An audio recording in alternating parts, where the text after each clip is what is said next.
It's Tuesday, the 29th of July. Welcome to the PDB Afternoon Bulletin. I'm Mike Baker, your eyes and ears on the world stage. And, once again, back on the road.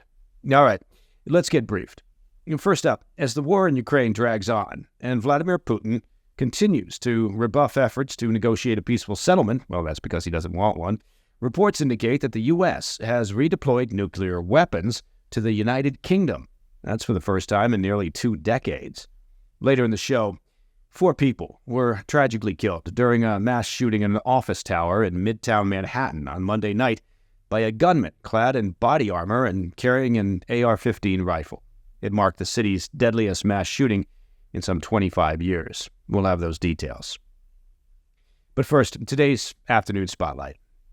The Trump administration has just sent its clearest signal yet to Vladimir Putin that the U.S. doesn't plan on backing down from protecting Europe in the face of continued Russian aggression. According to an exclusive report from Bloomberg, citing Pentagon data and recent military assessments, the U.S. has likely redeployed nuclear weapons to the United Kingdom for the first time in 17 years. The transfer appears to have occurred on the 16th of July, when open-source analysts identified a U.S. Air Force C-17 transport aircraft depart from a U.S. nuclear weapons depot at Kirtland Air Force Base, that's in Albuquerque, New Mexico, bound for the U.K.'s Royal Air Force Base in Lakenheath in eastern England. For obvious reasons, the Pentagon and the British Defense Ministry don't comment on the status or location of nuclear weapons. Yeah, that seems like a good, sound idea. But the C-17 aircraft left an unmistakable trail. It flew with its transponder switched on, meaning that its identification and location were visible for all the world to see. The flight appeared to be a deliberate message to the Kremlin that the U.S. will not abandon our NATO allies or sacrifice the security of the European continent.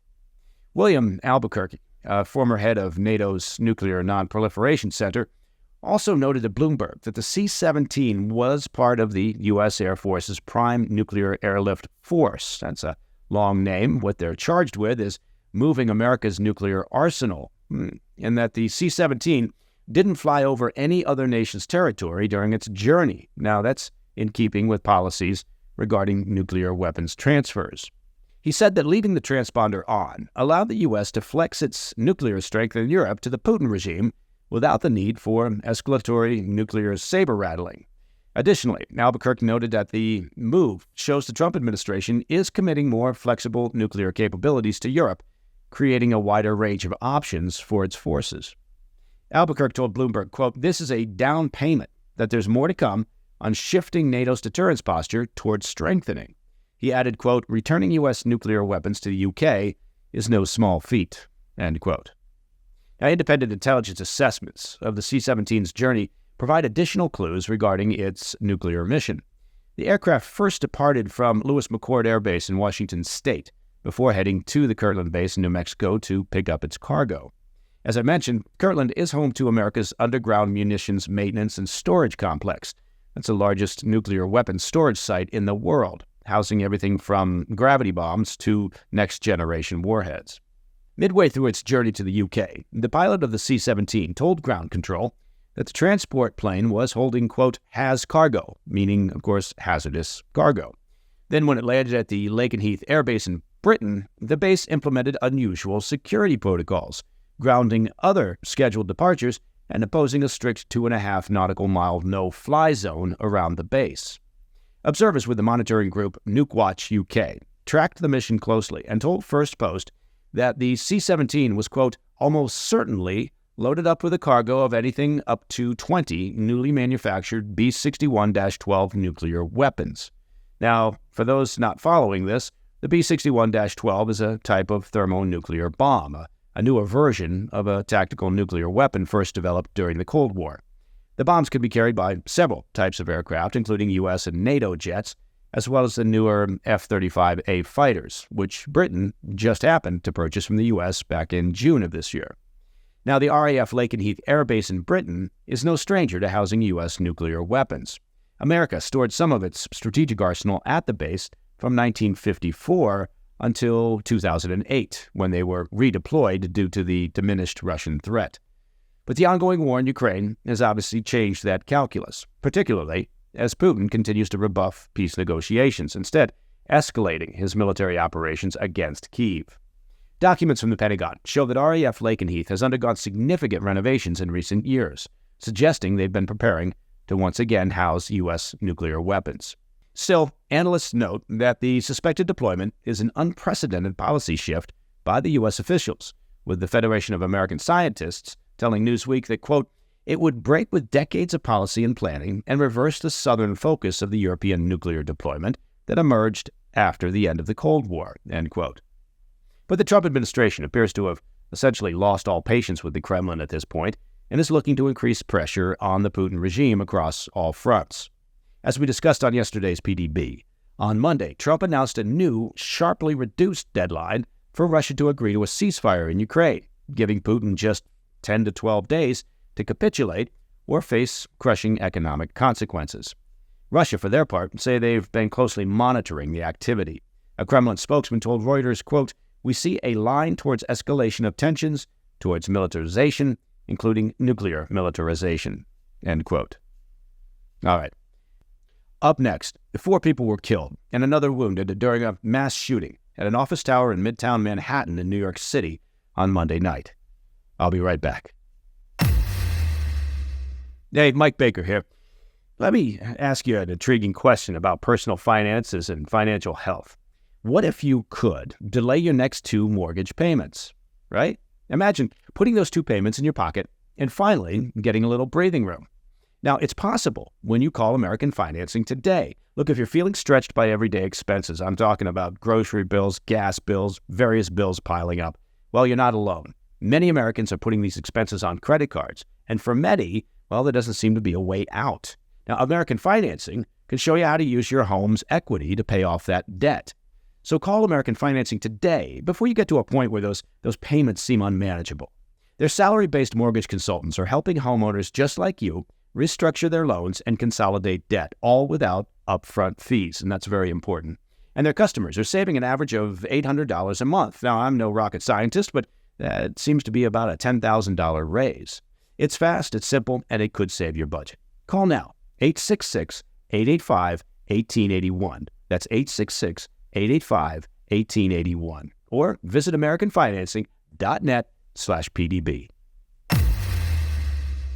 Welcome back to the Afternoon Bulletin. A gunman with a history of mental illness walked into a Manhattan 44-floor office building on Monday evening, killing 4 people and wounding 1 seriously before turning the weapon on himself in what is now the city's deadliest mass shooting in 25 years. The shooter was identified as 27-year-old Shane Tamura of Las Vegas. Wearing body armor and carrying what's been reported as an AR-15 platform weapon, essentially the civilian version of the M4, he entered 345 Park Avenue, a commercial tower housing tenants like the NFL, Blackstone, and Rudin Management. The carnage unfolded just hours after he completed a cross-country drive from Las Vegas. According to NYPD Commissioner Jessica Tisch, Tamura first opened fire in the building's lobby, killing an NYPD off-duty officer and a building security guard and wounding 1 other.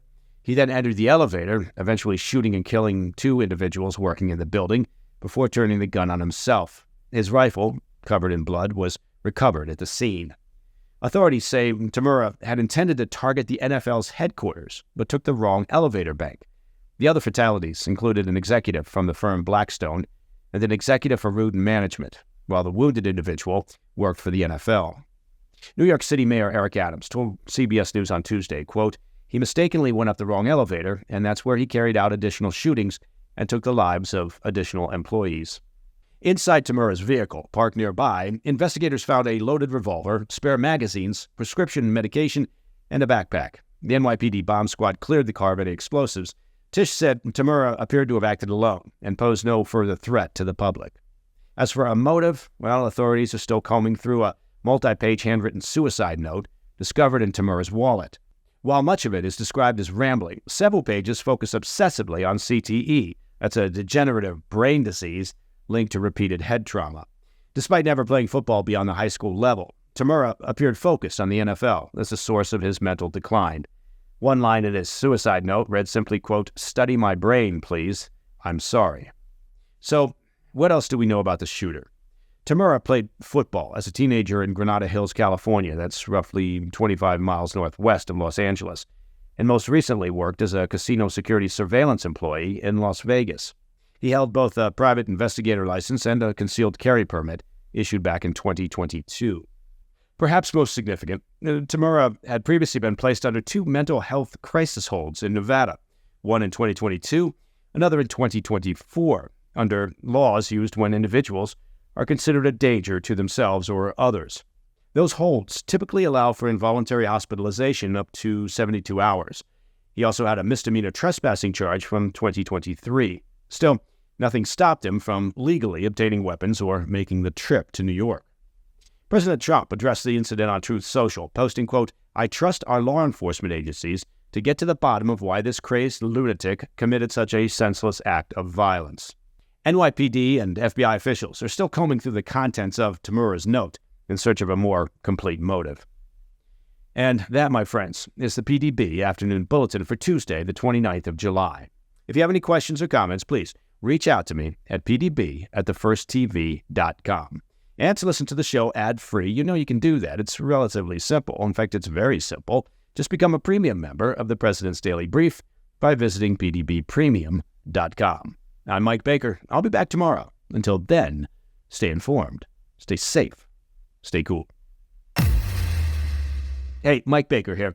Let's take just a brief moment to talk about ways to protect your hard-earned savings. Now, one of the smartest ways to protect your savings is through diversification. And one way to diversify is with gold from the Birch Gold Group.